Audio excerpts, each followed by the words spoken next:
The Emperor's finest, the champions of chunk, the Space Marines. Let's talk about this versatile faction and how they play in Dawn of War Definitive Edition. I'm going to go through every infantry unit, every hero, every vehicle, talk about their specific mechanics and their various tier strengths. Finally, I'll mention how they compare in 1v1 games, some specific weaknesses, and some opening build orders that could be used. Before all that, just a quick disclaimer. I'm not a pro player, I'm just a guy who loves this game and has a bit too much time on his hands. If I've missed something or got something wrong, please feel free to correct me in the comments below and add positively to the future Space Marine players. This video is mainly aimed at low to mid skill level players. Okay, let's dive in. What is your will? Servitors. Servitors are the Space Marines builder unit. Lobotomized and augmented to have an arm for each IQ point remaining, they help to set up the base and repair damaged vehicles. Having no offensive or defensive capability, they're kinda sitting ducks for enemy rushes. Thankfully, they're one of the faster moving builder units in the game. So flee, four-armed Freddy, flee! Infiltrating enemy territory. Scouts.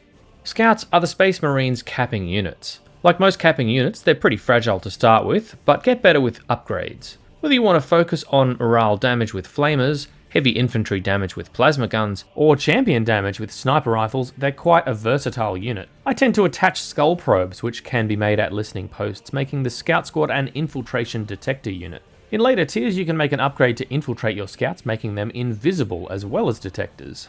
Apart from capping strategic points, they're probably best used as harassment of enemy builders, but be careful because if they're caught by jump troops or focus fire, they will get plastered. Also something to note, the sniper rifle edition is pretty expensive, so don't waste it unnecessarily without a plan. Skull probe. These little floating skulls are produced from the listening posts and can be attached to any infantry squad. Their main function is to be as creepy as possible to the point of scaring invisible enemies into visibility. I tend to attach them to my scout units, like I said, to give them another function later in the game, but that's just what I like to do. You can make both the skull probe and the scout snipers infiltrated so they become invisible detectors. The infiltration research on scouts and skulls are separate, but interestingly, if you do the scout infiltration and attach a skull probe, the skull probe is automatically infiltrated, which can save you money on the skull infiltration research. Skull probes also have an ability called Sabotage, which I reckon might come in handy in a pinch if your skull is attached to a scout unit. Essentially, for the cost of destroying the skull probe entirely, you can disable a vehicle or building for 15 seconds, meaning it can't move, use abilities, attack, do its taxes. It's basically stuck in time. So if you're suddenly confronted by a vehicle that will decimate your squad, you could consider this as an option, although it will cost you another skull probe production. Stay vigilant, brothers. Space Marines. The Marine Squad is your core infantry unit, and they're a jack of all trades, master of none. Of all units in Dawn of War, the Marine Squads are probably the most versatile, able to be upgraded to combat pretty much anything. They're good for melee or ranged combat, and they scale remarkably well into the late game. Weapon upgrades are numerous: flamers for morale damage, plasma guns for heavy infantry, missile launchers for vehicles and buildings, and heavy bolters for enemy infantry. Space Marine players love these guys, and it's quite a common unit to spam in tiers 1 and 2 because it's just so effective and adaptable. It performs even better when you attach any of the heroes or the apothecary units to it. Eat chainsword! Assault Marines. Assault Marines' main role is disruption and to tie up ranged opponents. They're also pretty good for harassing undefended listening posts. Downside of Assault Marines are both their cost and their scalability. They're pretty expensive for an early game, and late game they become pretty weak and outclassed by units like Grey Knights and Terminators. So if you're going to field them, be very clear in your head what you're wanting them to do. You're either rushing them instead of Marine squads in an effort to harass, or you're choosing them to tie up a very damaging enemy ranged unit like Reapers or Tau Fire Warriors. We shall cleanse. Terminators. These dudes are scary as balls and are not to be f***ed with. The elite ranged infantry unit of the Space Marines, I would advise making them as soon as you can. You'll need to get to tier 3 by researching your upgrades in the headquarters and build an orbital relay before you're able to field them from the chapel barracks. The good news is that you can outfit them with personal teleporters, which are even more stupidly cool, and deploy them from the chapel barracks, or walk them into the orbital relay to deep strike them at a later time. Upgrades include the heavy flamer or the autocannon. Flamer does good morale damage, but I tend to favour the autocannon for just outgunning everything on the field and mowing infantry down. Their weakness is that they are slow and they can be tied up pretty easily, so you may want to also make We shall prevail. Assault Terminators. Exchange an autocannon for a thunderhammer and a shield, and voila, instant Assault Terminator. Tanky and devastating in melee, Assault Terminators are kings of the close quarters biff. They carry no ranged weapon and are slow as molasses, so they're probably best as either a building demo crew or a counter to slow heavy vehicles. They can be countered with enemy heavy ranged infantry that will just kite them around and shoot them down, so keep that in mind. Demons and heretics will fall before us. Grey Knights. Got demon problems? Who you gonna call? Grey Knights. You're gonna call Grey Knights. These serious looking hallway ornaments are there to destroy the demons of chaos, but also to do damage to any unit with demon class armor, which includes the Eldar's avatar as well as the Orc's Squiggoth. They do decent range damage, but their party piece is using their furious charge ability to close distance with a unit and demolish them in melee. You can choose to attach any of the three heroes. The Librarian makes the squad into a fairly hardy spellcasting unit, but admittedly makes them a little more squishy than other options. The Force Commander makes them a hard-hitting battering ram in physical strength, but I think it's pretty well established that the Chaplain is probably the best choice to join to these guys. Not only does this quadruple the healing capacity of the unit, increasing their longevity massively, but if you want to wipe out a group of knobs, Necron Warriors or Chaos Marines, use the Chaplain's Shout to slow the unit, then the Grey unit's Inquisition to crush their minds. Most times this will be a guaranteed squad wipe, and I, as an Orc player, hate it so much. Direct me to the injured. Apothecary. These are pretty much the medics of the Space Marines. Throw one into any infantry force that you don't want dying, and like the Chaplain, they'll quadruple the regeneration of that squad. He also has an area of effect regeneration bonus, so that squads nearby that he isn't attached to also get 1.5 times increased on their regeneration. Keep in mind you can only field a maximum of 4 of these guys at a time. If you've got the requisition though, it's probably worth it for that boost of survivability to your Marine squads. I command in the name of the Emperor.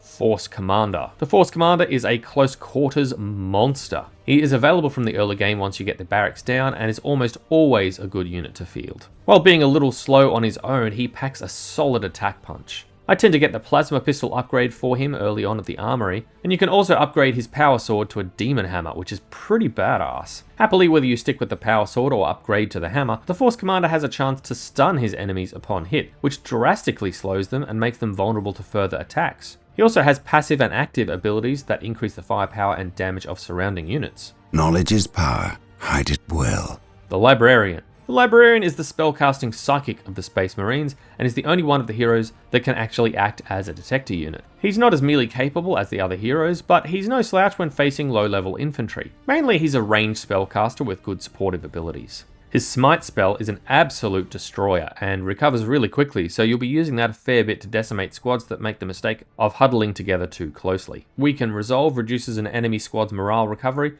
and is okay, but infrequently gets used. Word of the Emperor is similar to the Mad Doc's ability to keep orcs alive despite receiving fatal damage, so that's always a good power to use as well. I will guide you now. Chaplain. The holy battle priest of the Space Marines. He's an excellent addition to any squad as he can significantly increase their auto heal. His melee weapon also has the ability to disrupt enemy commanders' abilities, so he can be a good counter if you can get him close. Get the fuck out of here, you stupid idiot! He's good for combating tier 1 and tier 2 troops, but upgraded troops like Banshees with Call of War or Necrons with Disruption Field can tank that damage reasonably well. Use his demoralizing shout as a way to zero out enemy morale and make them vulnerable to a counterattack. Rhino transport deployed. Rhino. These are the standard people-moving tanks that most factions have, except interestingly Rhinos don't have any weapons outfitted to them and are therefore only for troop movement. To counterbalance that lack of offensive capability, Rhinos don't take up vehicle cap, so you can build them in addition to having a full vehicle force. I think you're limited to a maximum of 3 Rhinos at a time though. Benefits of fielding Rhinos is their speed in transporting your infantry, as well as the fact that troops who deploy from Rhinos don't need setup time for heavy weapons, and are instantly putting the hurt down on your enemies. Rhinos can also be upgraded to have smoke launchers, which is an active ability that, when deployed, gives your infantry 30 seconds of defense against 50% morale damage inflicted upon them. So it's kind of like confidence gas, I guess. Also, upon losing all their health, rhinos have a chance to cause an explosion, which has a variety of either nearby unit damage or morale damage, and can also send units flying, and this affects friend and foe alike. Engaging thrusters. Landspeeder. Landspeeders are quick, lightly armoured, floating gun cars that do pretty good damage to infantry and can jump over terrain. Interesting 40k lore point is that they're not named Landspeeders because they speed over land, but for their creator, Arkan Land, which, yeah, is a bit confusing. Sometimes popular to mass early in tier 2 before the enemy have anti-vehicle, with the hope that you'll be able to demoralize and destroy an infantry-based army for an easy early win. If there's any enemy anti-vehicle, it becomes a bit dicey, as you'll expend a good amount of economy for something that can be countered fairly quickly. Their window of usefulness is small, and you don't see these used too frequently. Although if you do use them, you're probably best to use a lot of them at the same time. I have awoken. Dreadnought. I can't imagine there are any Space Marine players out there who don't use Dreadnoughts. They are seriously one of the best units in the game, in my opinion. Dreadnoughts are walking, weaponized corpse boxes that should put the fear into any other faction if they see them on the field. Built from the Machine Cult in Tier 2 or the Orbital Relay in Tier 3, they start out with melee-focused Dreadnought fists. They're effective against everything except fast-moving vehicles who can just kite away from those fists.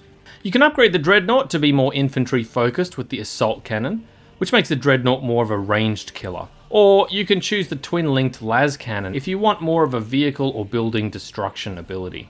As mentioned, you can build dreads at the Machine Cult or the Orbital Relay and deep strike them directly into any part of the map that you can currently see. Any dread that is on the field can also be sent to the Orbital Relay and effectively loaded into a pod for another launch somewhere else.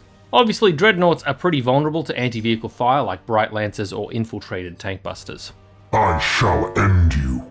Hellfire Dreadnought. From the name, you would assume that Hellfire Dreadnoughts must be Dreadnought's bigger, badder cousin, but it actually has less health and is cheaper than the standard Dreadnought. They're basically Dreadnoughts if you bought them from Temu. They're cheaper, but probably not as good as the OG.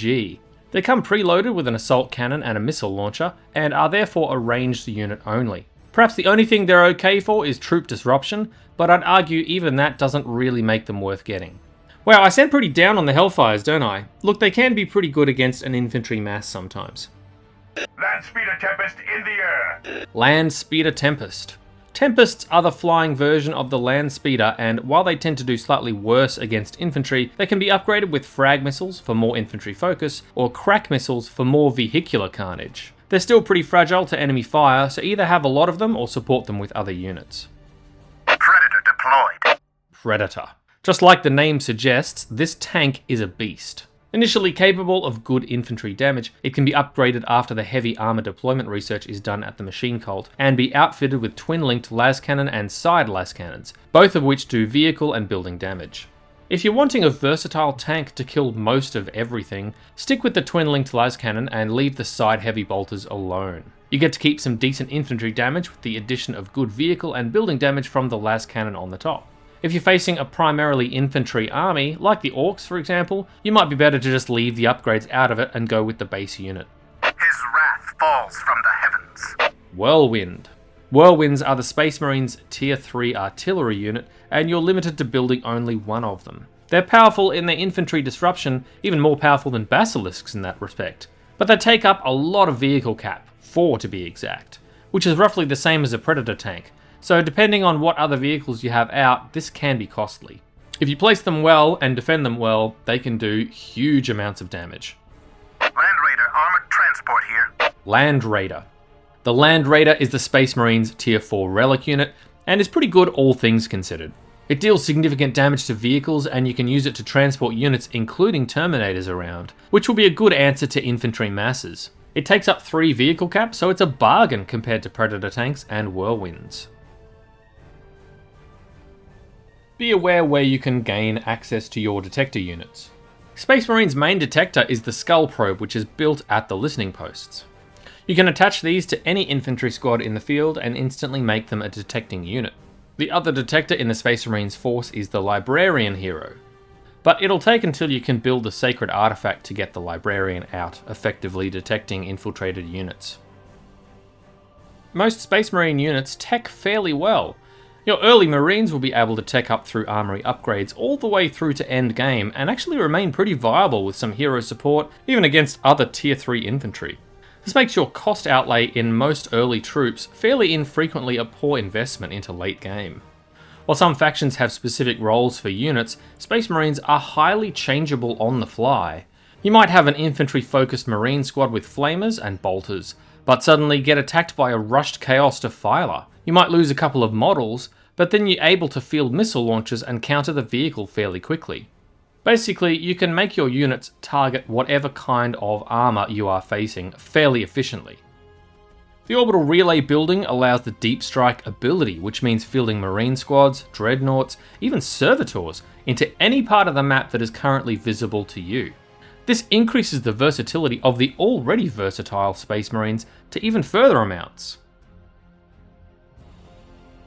So here's where I talk about a bit of their tier breakdown and how they compare to all the other races on average through tiers 1 to 4.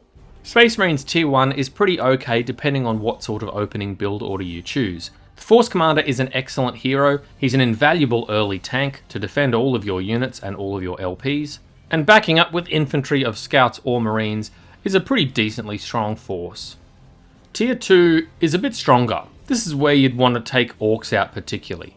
Your power spike here is mainly with dreadnoughts, and really that can't be overstated. Dreadnoughts are massively powerful. In Tier 3, Space Marines can be pretty strong depending on their matchup. Terminators and Predators can really dominate against infantry heavy armies, again like orcs, but you may start to struggle against forces that tend to favour armoured forces later in game, like the Imperial Guard. Tier 4 is pretty average for Space Marines. The Land Raider is a powerful relic unit, and if you make the triple heroes, it can all be pretty expensive, but it's undoubtedly effective. You will be outclassed by high tier units of some of the other races like Orcs, Eldar, and particularly the Imperial Guard. The Eldar approach. Eldar. It's pretty commonly said that Eldar are the strongest faction if they're controlled well. The Farseer is not very hardy, but her spells are really good if utilised well. If you see her, you'll want to shut her down as a priority. Engage her with Force Commander, and lay range damage down on her with Marine squads. Fucking Magic Eldar bullshit. She'll inevitably be accompanied by either Guardians, which won't be too much of an issue, or Dark Reapers. Dark Reapers are a problem, and accompanied by Rangers will be a hard counter to Marine squads. If you can tie them up in melee with your Marines, it will allow the commander to deal with the Farseer. If they're adept with fleet of foot, there's a good chance you'll actually lose this encounter. If you can get a flamer on your squad early, this can be good to disengage those encounters, but you might not be taking squads down quickly. Ranger squads are often infiltrated and a major pain in the arse. Grab a skull probe and make every effort to shut them down. If you rush assault marines, they can do quite well in early game harass against Eldar, and I've seen a few higher level players winning against Eldar with this opening. Late game, Eldar are a bit of a menace, and on even skill level, you'll be in a bit of trouble. This is honestly a bit of a tough matchup for Space Marines. Traitors. Chaos. Broadly speaking, Chaos will either open with heavy investment into their Chaos Lord, making him the primary tank, or they'll spam out cultists and research grenades, which everyone refers to as the Nade Cult build. So the Plasma Chaos Lord build gives him the Plasma Gun, which does excellent range damage, and will enable him to take down pretty much most other heroes out there at this point. You want to be very careful about engaging him with your Force Commander if he's got the Plasma Gun. You'll probably just win, but ideally you'll lure him in one direction and attack and harass elsewhere with other forces. This build is expensive, and if you can do some economy damage while distracting the Lord, you'll be in a pretty good position.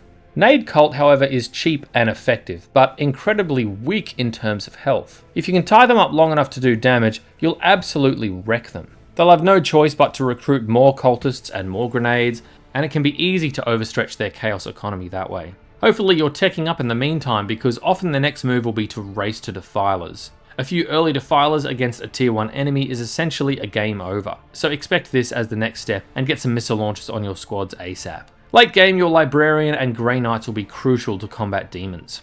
Orcs. Purge the beasts. Orcs. Orcs will want to push in and finish you off early game tier 1 and tier 2. They're going to beat you in terms of map control if they're good, so be prepared to fight for every point you can and defend with the Force Commander. Their listening posts are pretty weak, so an Assault Marine squad might be good as a harassment of their economy. Don't let your tactical Marines get distracted chasing after slugger boys. It's not worth the time it takes to take them down, unless you have them at a massive disadvantage. Better to just harass listening posts and builders. Also, it's probably better to not get into a firefight with your Force Commander versus their big mech, particularly if he's attached to shooter boys. You'll likely lose half your health that way.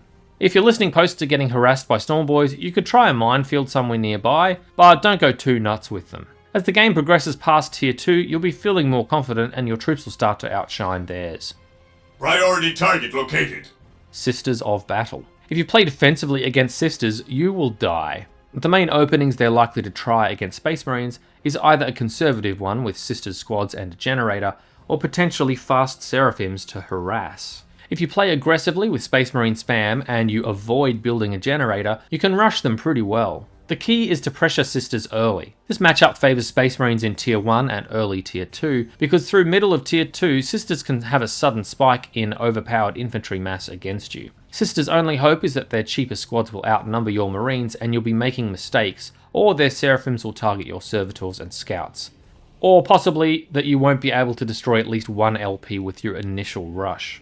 After the 4th or 5th minute, be careful of phosphor grenades that can be thrown at your units, and it's pretty significantly painful, particularly if you haven't got an armory yet. Watch out for the Canoness with her blindness ability, weakening your Marine attacks, and her Inferno pistol upgrade is a doozy too. I've seen some comments online suggesting Hellfire Dreadnoughts against Sisters in mid to late Tier 2 as almost being essential, but I'm not sure how they'd fare against Celestian mass. If there's any pro Sisters players out there who would like to comment below, I'd be interested to know your thoughts. The enemy attack at their peril. Tau. Tau can either go for Fire Warrior spam or can lead with Vespid harass. Vespids are hard to deal with, particularly if they're accompanied by the Tau Commander if you've gone for Scout spam.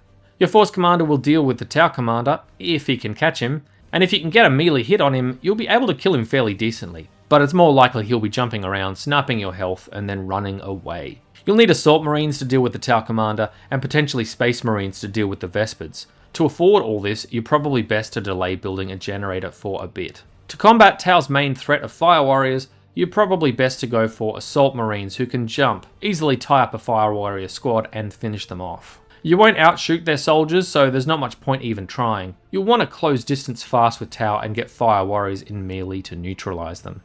Don't forget to get some Skull Probes to detect their stealth suits, as well as the Devilfish troop carrier they can craft in Tier 2. Curse the monster! Necrons. Pressure early. Force them to spend money on their Tier 1 army. Don't fight Necron warriors in melee with Force Commander, you're essentially trading health of an expensive unit for a unit that costs Necrons literally nothing. Be very careful about Necrons in Tier 2. It's crazy how fast Necrons can tech from Tier 2 to Tier 4 if they've got like 7 generators or more. Basically, within about 2 to 3 minutes you can be facing off against a monolith. Plasma and las cannons are great mid-game, and if you get to Tier 3, your main aim should be to getting your Force Commander into a big pack of Necron generators and calling in an orbital bombardment. If Necrons have made the mistake of packing generators together, this punishment turns out to be nothing short of devastating and almost an automatic Marine win. Enemy tank spotted.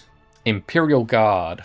The Guard are pretty evenly matched against Space Marines up until mid to late game, where they probably start to get slightly advantaged. Harass Guardsmen early. Before they get to Tier 2, Guardsmen are quite vulnerable to a Space Marine spam. At least 3 units of Marines. Don't bother making a generator too early, save the money and get those Marines out. They'll only be able to counter you if they have armor upgrades or grenade guardsman upgrades. Small maps will favour Space Marines due to this fact. The longer the match goes on, the more it will begin to favour Imperial Guard if tech levels are similar. If you're facing an Imperial Guard infantry swarm, smashing out 5 land speeder Tempests can be quite difficult for them to deal with. Send them to the Guard base and destroy their economy. Sentinels won't be able to do anything against it. Best not to let Guard get the bigger generator, as they're quite energy dependent for vehicles, and if they get that generator, you'll be facing a lot of armour. Watch out for cheeky bastard Sentinels taking down your undefended LPs and decapping them. If you see Kazakans, counter with Assault Marines, or even better, Dreadnoughts. Be careful if you make the Predator tanks in Tier 3. They're very good for infantry, but one stun from a Psyker and a few Sentinels around and you can kiss that very expensive asset goodbye. Fear not, brothers! Dark Eldar. Dark Eldar will probably open with Dark Foundry and get Hellions and or jet bikes, which work pretty well against Space Marines. So opposite to how you'd play against Sisters, you're probably better to play defensively against Dark Eldar and focus on a good economy to get to tier 2 fast. So that means getting a generator. Don't bother too much with getting a Force Commander early, as it's debatable as to whether it's worth it against these BDSM elves. If you can survive the initial rush and get to tier 2, Tempests are excellent at dealing with those annoying jet bikes. Even 2 will take out 4 to 5 bikes if they're well controlled. If you can keep them away from Scourges and their Dark Lancers, they'll pretty much deal with anything Dark Eldar can throw at you at this point. From here, if you're still alive, you'll start to be more favoured against a Dark Eldar opponent, because as tech levels increase, your units will mostly outshine theirs. They'll want to focus you down early, and if they can't, they're kinda screwed. Marines are pretty well balanced in the faction lineup. They're not overpowered, but likewise, they can be countered throughout their tiers, particularly by Eldar. Their weak points depend very much on the matchup. Orcs and occasionally Dark Eldar can overpower them in tier 1 against Scouts and Marines. Sisters of Battle can overpower them in tier 2 due to their Faith abilities, and Necrons and Imperial Guard can do significant damage with their impressive tier 4 armies. Depending on the map, Eldar can pretty much beat them in any tier. And Tau Fire Warriors are painful throughout tiers 2 and 3, and an absolute nightmare if they go into Kaon. If I had to pick out some units that had less frequent uses, I would say the Hellfire Dreadnought, and to a lesser extent maybe the Land Speeder. These units can be powerful when massed for a specific use, but can either quickly become overshadowed or just frankly outplayed. Assault Terminators can be annoying to try and chase units down with, and most of the time I use them as a building wrecking crew more than anything else because of this distinct lack of speed.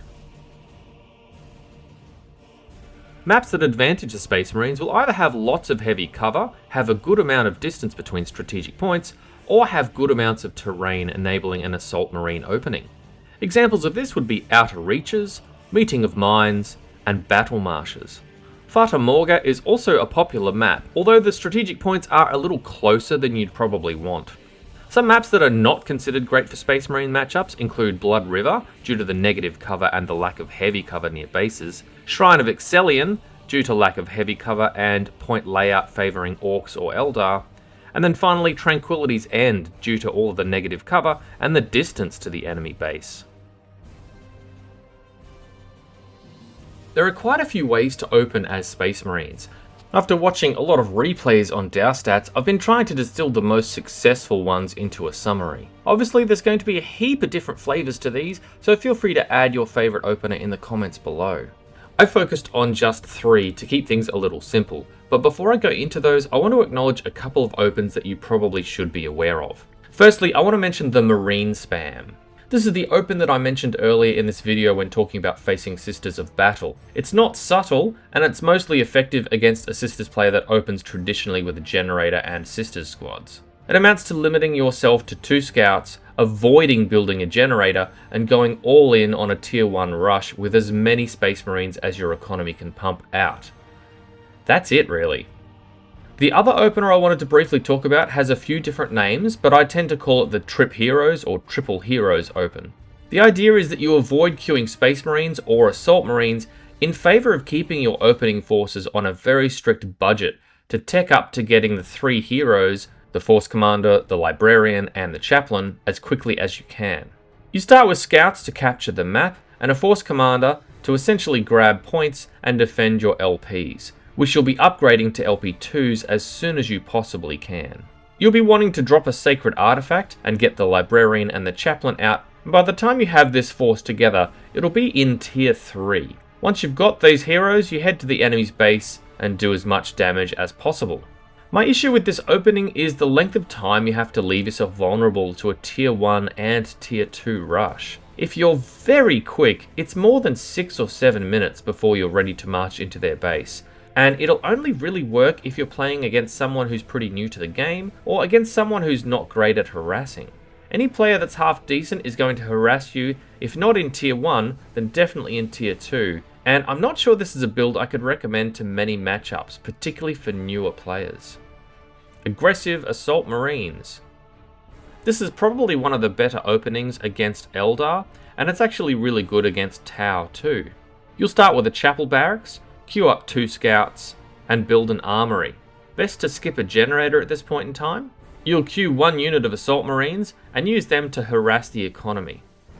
You'll start to be a bit short of requisition by this point, and so you'll be working on getting your LPs up, and it will be a little bit slower and it is vulnerable to counter-harass. When your economy allows, you'll want to get a 2nd unit of assault marines, and then either a force commander or a marine squad. Depending on how your harass is going, you can choose to upgrade to the plasma pistol for the force commander in the armory that you've built, or you can choose to build 2 generators and then go towards tier 2. The Scout Rush. This is a pretty common opener from a lot of Space Marine players, particularly when you're playing against Necrons and even Orcs. I have seen it played against Eldar a few times on some maps, and that can work just as well as the aggressive Assault Marines depending on the skill of the player. So Scout Rush is pretty simple. You open with the Chapel Barracks and queue up 4 scouts. It's really important that you don't lose any of these scouts because you've invested so much money into them. Grab 2 points and put some LP1s up, and you should be right to get a force commander. Generally speaking, you use 2 scouts to get 2 points, and then the other 2 scouts head towards the enemy base, along with the force commander as soon as you can get him out. While you're hitting their base or on the way to their base, you can get the armory and try and queue some upgrades for your force commander. Some of the advantages of this build is that you can get pretty quick map control, so that's why it's quite good against orcs. It's also pretty decent in terms of economy boom, and it's good if you want to get a strong force commander with some upgrades out early as well.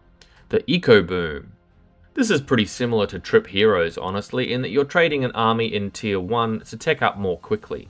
The difference is you're able to harass from tier 1.5 or tier 2 rather than having to wait for tier 3. You'll queue 2 scouts and send them to cap points while your servitor builds a barracks. A 2nd servitor will build a generator, and your 1st servitor will pop LP1s down. As soon as they're built, the idea is you upgrade them to LP2s. You'll need a force commander out, just like Trip Heroes, to either harass or to protect your economy buildings from enemy harass. Once you've got 2 or 3 LP2s, you can queue a Space Marine squad and start thinking about placing a 2nd generator before going to tier 2. While that's all cooking, you'll be wanting a 3rd generator and an armory, as well as some upgrades, and if there's any requisition left over, you can upgrade some more LP2s now. If it all goes according to plan, you can be at tier 2 before the 5th minute of game time, and you can start to pressure the enemy with your advanced technology level. That's all I've got for the Space Marines for now in Dawn of War. A very balanced faction, I would say, and quite powerful as they tech up into later tiers.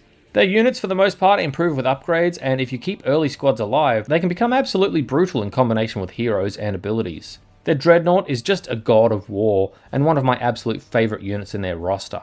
So go forth and fight honourably in the name of the Emperor. Your early Marines will be able to tech up through armory upgrades all the way through to end game, and actually remain pretty viable with some hero support, even against